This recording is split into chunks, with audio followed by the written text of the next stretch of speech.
Et c'est comme ça que les Rockefeller ont construit leur fortune. L'histoire du pétrole est une longue histoire de guerre et de crime. En 1914, la Navy anglaise passe du charbon au pétrole. C'est une décision majeure.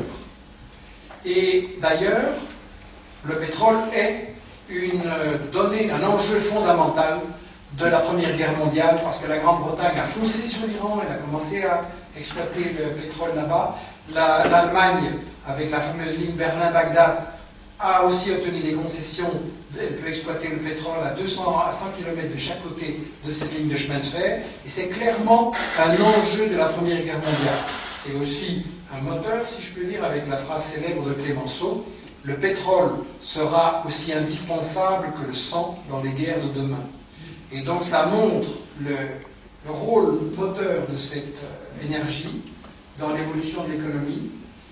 Les Britanniques et les Français se partagent le Moyen-Orient avec les accords Sykes-Picot en 1916, et ce sont les Britanniques qui prennent la plus grande partie de ces ressources.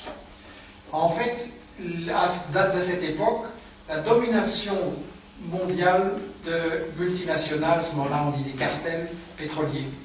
Et ils dominent d'autant mieux le monde qu'ils signent un accord secret dans un château en Écosse en 1928, et ils se répartissent le monde pour ne pas se faire trop concurrence, toi cette zone, moi celle-là, et ils s'arrangent pour fixer des prix très élevés. Et donc ils vont construire des fortunes absolument colossales.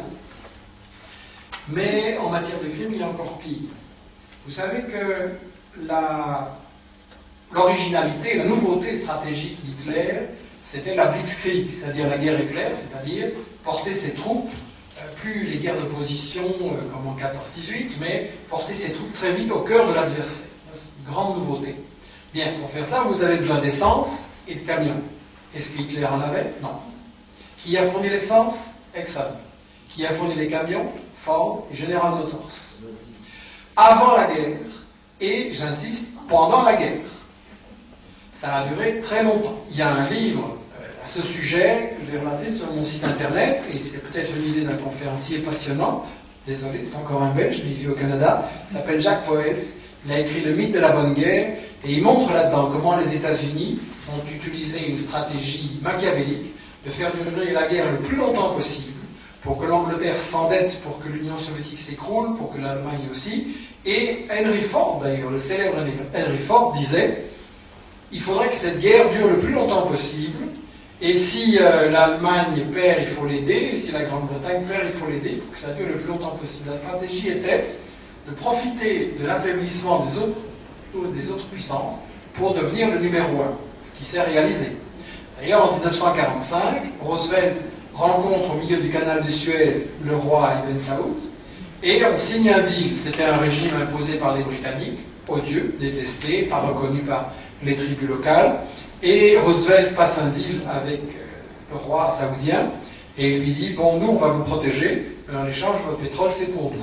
Ce deal fonctionne encore toujours maintenant. Après cette période, arrive ce qu'on a appelé l'ère des 7 sœurs. Un Britannique a décrit la domination des 7 grandes multinationales du pétrole sur le monde. Galeano aussi en parle dans son livre. Et à cette époque-là, donc années 50, soit le début des années 60, on arrive vraiment à une domination phénoménale et à une accumulation de richesses de la part de ces multinationales pétrolières. Et dans cette ambiance merveilleuse, un homme d'affaires des États-Unis déclare à Caracas en 1953, je cite: « Ici, on a la liberté de faire ce qui nous plaît avec notre argent. Pour moi, cette liberté vaut plus que toutes les libertés politiques et civiles réunies. » Ça, c'est le business des États-Unis, avec évidemment les conséquences pour les populations d'Amérique latine. Mais je dois encore dire 2 mots sur la question du pétrole, parce qu'il est très important de comprendre que le péché fondamental, évidemment, de Chavez, c'est le pétrole, et il est fondamental de comprendre quelles sont les règles du jeu qui l'a bousculé. Les règles du jeu, en fait, elles ont été établies dans les années 70, parce que, par rapport à cette domination des multinationales, il y a eu un premier acte de résistance dans le monde arabe, non seulement dans le monde arabe, mais surtout avec la création de l'OPEP. C'est-à-dire que lorsqu'il y a la guerre en 73, d'Israël contre ses voisins, les populations arabes sont indignées et obligent certains régimes à augmenter le prix du pétrole, et se crée alors l'Organisation des pays exportateurs de pétrole, qui va essayer justement de faire un front de résistance à ces multinationales et qui va faire passer le prix de 1 à 3 dollars et puis à 12. Et ça, c'est considéré comme une menace très importante par les États-Unis et leurs alliés.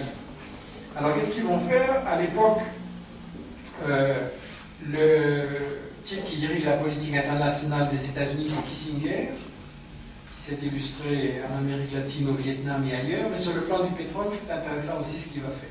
D'abord, il fait un plan pour neutraliser l'OPEP, pour faire que le pétrole se vende dans les bourses de Rotterdam et de Londres et pas par des contrats d'État, pour augmenter les stocks.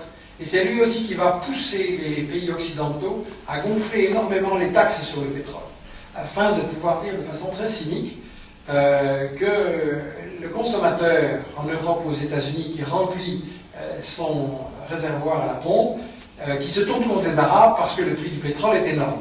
En fait, quand vous payez quand vous achetez un litre, il y a 60% qui vont en taxe à l'État. Vous en faites une façon de vous taxer. Après, ce que l'État en fait en faveur des entreprises, c'est toute une chose intéressante. Mais donc, on a voulu, dans les années 70, provoquer un réflexe chez l'automobiliste occidental. Le pétrole est cher, c'est la faute aux Arabes. Alors qu'en réalité, si on regarde le prix du pétrole en dollars à prix constant, il est en baisse. Parce que, par rapport à l'inflation, il est en baisse. Bien. Mais la stratégie de Kissinger ne s'arrête pas là. L'objectif fondamental, c'est de diviser le monde arabe et musulman et d'affaiblir tout pays qui veut résister aux États-Unis et à Israël. Ça, c'est la politique. Même après Kissinger, ça va continuer. Kissinger provoque une guerre entre l'Iran et l'Irak et déclare, exactement comme Henry Ford, qu'il faudrait que cette guerre dure le plus longtemps possible et qu'il en meure le plus possible des deux côtés. Kissinger, prix Nobel de la paix. Zbigniew Brzezinski va, lui, financer Ben Laden pour renverser un gouvernement progressiste en Afghanistan qui avait procédé à une réforme agraire, émancipé les femmes, pris des mesures sociales. Il faut le renverser. Il finance Ben Laden et ceux qui vont devenir les talibans. Mais son vrai objectif, c'est d'attirer l'URSS dans ce qu'il appelle son Vietnam, c'est-à-dire de la piéger dans une guerre en Afghanistan qui, effectivement, va beaucoup contribuer à la fin de l'Union soviétique. L'Algérie également a souffert d'être un pays riche en hydrocarbures et les États-Unis sont derrière beaucoup des méfaits qui sont arrivés à ce pays. Donc, toute une série de guerres contre les pays trop indépendants, un prix du pétrole qui, à la suite de la stratégie Kissinger, qui va très bien fonctionner, va dégringoler en 1998, au moment où Chavez va arriver au pouvoir, le prix du pétrole dégringole à 8 dollars le baril. C'est beaucoup moins cher que ce qu'il y a eu avant. Évidemment, les pays producteurs sont plongés dans une crise, les populations en souffrent terriblement. Et là maintenant, c'est le moment de voir qu'est-ce qui se passait avec le pétrole au Venezuela. En fait, le pétrole avait toujours appartenu à l'État vénézuélien qui faisait des concessions. Et donc il y avait une société publique du pétrole qui s'appelle PDVSA, encore toujours de ce nom-là maintenant. Le problème, c'est que cette société publique était une triche totale. D'une part, elle était dirigée par des gens de l'élite vendant le pays dont je viens de parler, et donc cette bourgeoisie vénézuélienne avait placé ses hommes à la tête de PDVSA, et les gens qui dirigeaient la firme du pétrole l'escroquaient. Par exemple, un président de PDVSA créait une filiale qui vendait des valves ou des canalisations à PDVSA. Évidemment, il facturait à des prix épouvantables, et donc la société qu'il possédait escroquait la société qu'il dirigeait. Un autre mécanisme pour voler l'État vénézuélien et donc le peuple vénézuélien, c'était de créer des filiales à l'étranger, de leur vendre. Aux États-Unis, on a créé jusqu'à 18 000 stations essence, plein de raffineries, il y en a eu en Allemagne aussi, et on leur vendait l'essence, le baril de pétrole, beaucoup trop bon marché, de sorte que les bénéfices partaient là-bas. Et en fait, c'est une forme d'évasion fiscale. Et pendant 18 ans, tenez-vous bien, les filiales étrangères de PDVSA n'ont pas versé $1 de dividendes à la maison mère à Caracas. Donc on laisse les pertes au Venezuela et tous les profits s'en vont. Le président de PDVSA touchait 30 fois le salaire du président du Venezuela. Et en fait, c'était lui, le véritable patron du pays.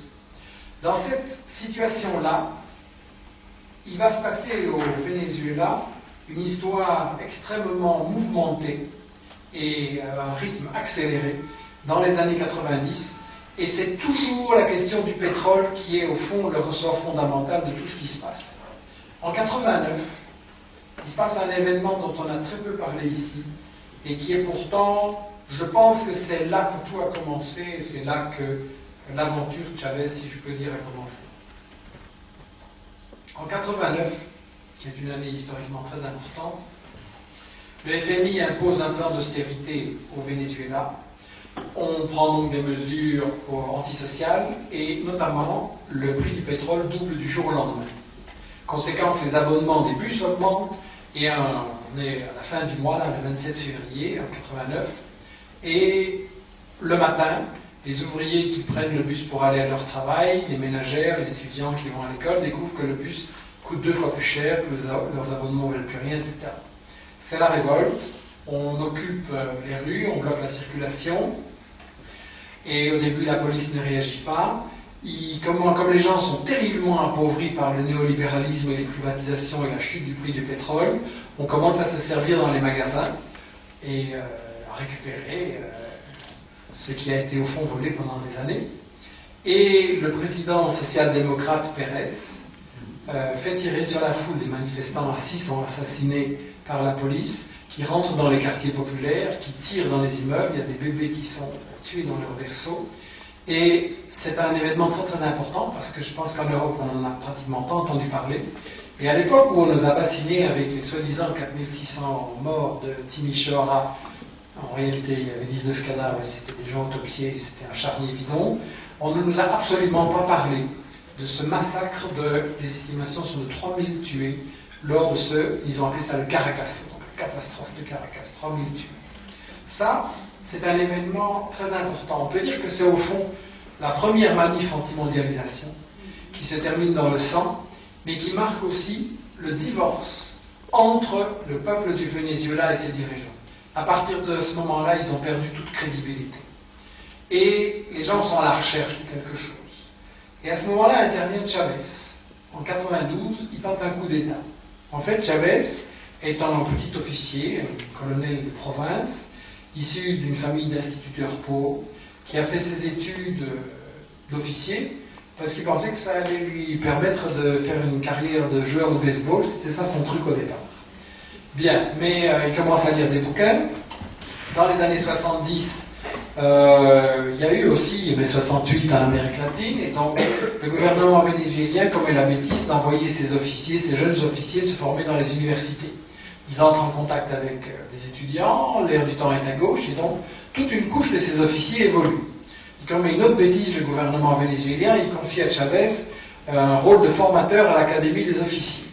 Chavez commence à lire Che Guevara, à Camilo Torres, à s'intéresser à plein de trucs, et donc l'enseignement qu'il va donner n'était pas exactement celui que ses supérieurs attendaient. Et en 92, ces officiers se disent, voilà, on a un gouvernement complètement bureaucratique, corrompu, qui vend le pays, il faut en sortir, et Chavez tente un coup d'État.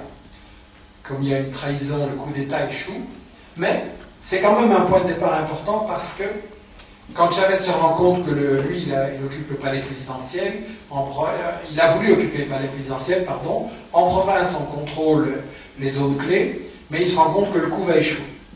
Alors il demande à parler à la télévision pour dire, voilà, il prévient ses collègues dans les villes de province, voilà, pour le moment, nous n'avons pas réussi, por ahora, mais je vous demande d'arrêter pour qu'il n'y ait pas un bain de sang. Et il ajoute à la fin, son message dure 1 minute, mais il va marquer les Vénézuéliens, parce qu'il ajoute à la fin de ce message, de tout ce qui est arrivé, j'assume l'entière responsabilité. Et ça, les Vénézuéliens ne sont pas du tout habitués, parce que leurs politiciens ne sont jamais responsables de rien du tout, jamais la moindre autocritique. Et là, les Vénézuéliens se rendent compte qu'il y a un homme qui est différent, qui a le courage de défendre le peuple et qui est peut-être une alternative.